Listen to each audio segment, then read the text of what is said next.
Baik Mama serta bersaudara semua, kita perkenalkan, nama saya William Ibrahim Pali. Saya akan mempresentasikan materi berkaitan dengan metafora gereja sebagai tubuh Kristus bersama saudara saya Lisna Heu.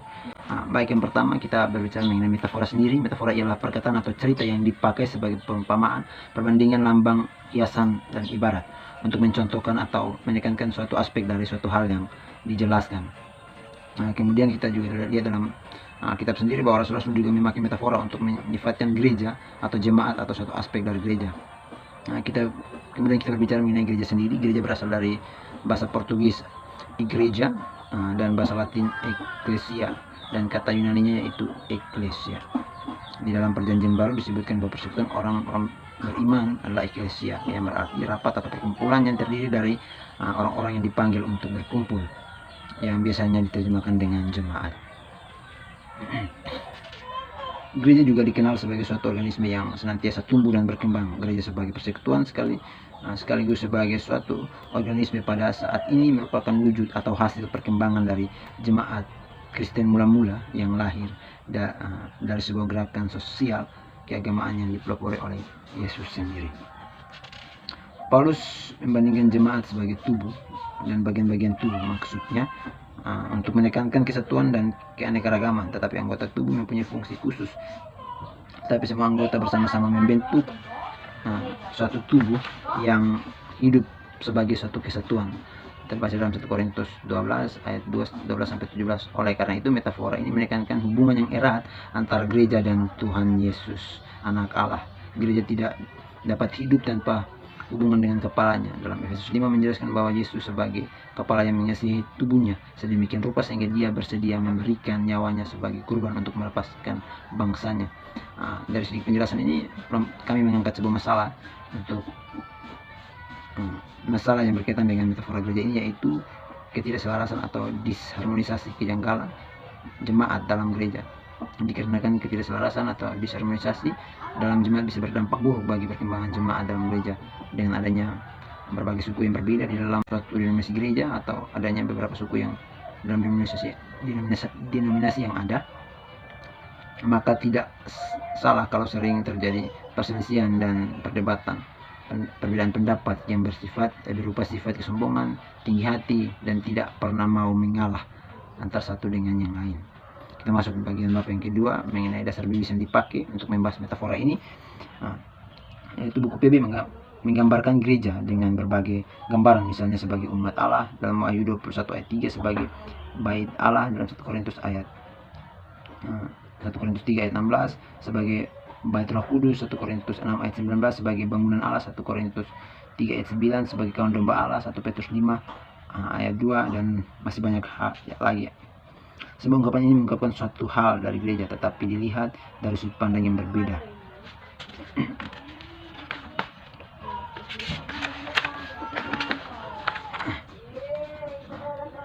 Dalam kitab PB tercatat dalam Korintus bahwa metafora tubuh digunakan Paulus untuk kesatuan intern satu jemaat setempat, seperti jemaat di Korintus yang bergumul dengan perpecahan. Bisa dilihat dalam 1 Korintus 11 ayat 18-22. Di Efesus dan Kolose metafora tubuh menekankan relasi dan kesatuan gereja dengan Kristus. Dia adalah kepala dan jemaat di bumi adalah tubuhnya.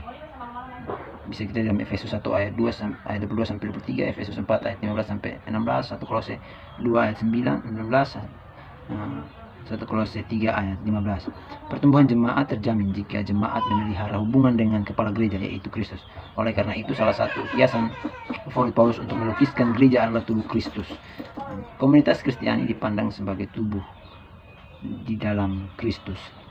Dan masih banyak ayat yang dipakai untuk menggambarkan metafora gereja sebagai tubuh Kristus, yaitu 1 Korintus pasal 12 ayat 12, 1 Korintus 12 ayat 27, Roma pasal 12 ayat 5, 1 Korintus 12 ayat 12-31, Roma 12 ayat 4-8. Dan kiasan mengenai tubuh yang digunakan oleh Paulus adalah yang paling hidup dan penuh arti. Nampaknya ada perkembangan dalam pemikiran Paulus mengenai jemaat sebagai suatu tubuh.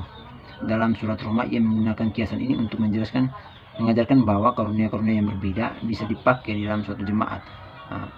Roma 12 ayat 4-8. Ia membuat perbedaan yang jelas antara kesatuan dan keseragaman. Tubuh menggambarkan kesatuan dalam jemaat.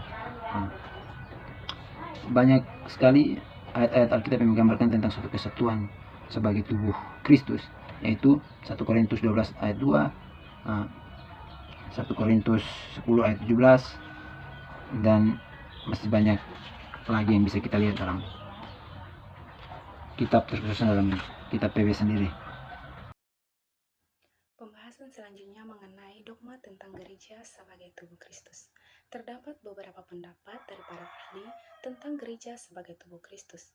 Menurut Walter Moore, terdapat 7 fakta-fakta penting yang dicatat tentang jemaat Kristus atau gereja, yaitu yang pertama, hanya ada satu tubuh.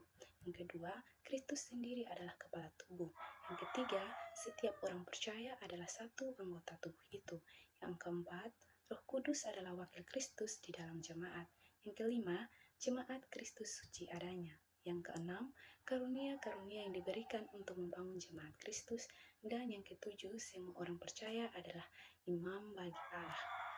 Kemudian menurut Berkeley, dari gambaran Paulus, kita melihat hal-hal tertentu yang seharusnya ada di dalam gereja tubuh Kristus, yakni yang pertama, kita harus menyadari bahwa kita saling membutuhkan satu terhadap yang lain. Yang kedua, kita seharusnya saling menghargai satu terhadap yang lain. Dan yang ketiga, kita seharusnya saling bersimpati satu terhadap yang lain.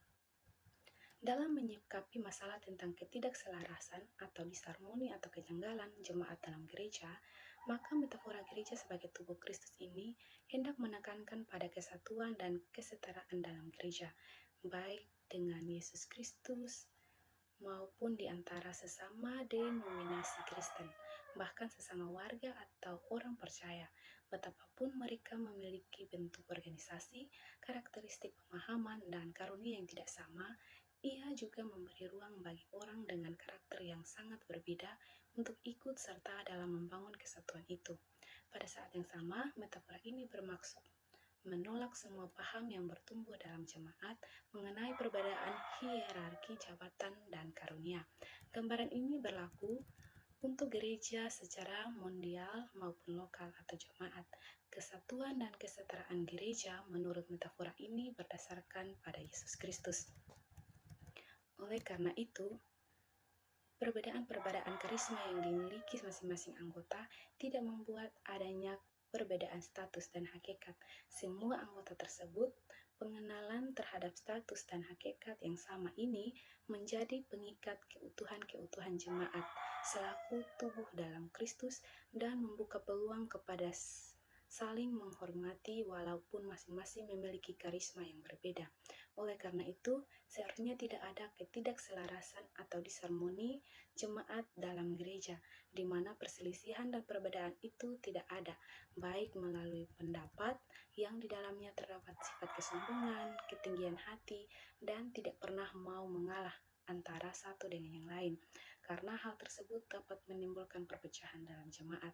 Oleh sebab itu, sebaiknya keselarasanlah yang ada atau yang diciptakan dalam jemaat atau suatu gereja, karena kita semua merupakan anggota tubuh Kristus, di mana kita semua sama walaupun dengan latar belakang yang berbeda, tetapi kita merupakan satu tubuh yang harus saling melengkapi, sebab jika salah satu tubuh itu sakit, tubuh itu tidak sehat lagi.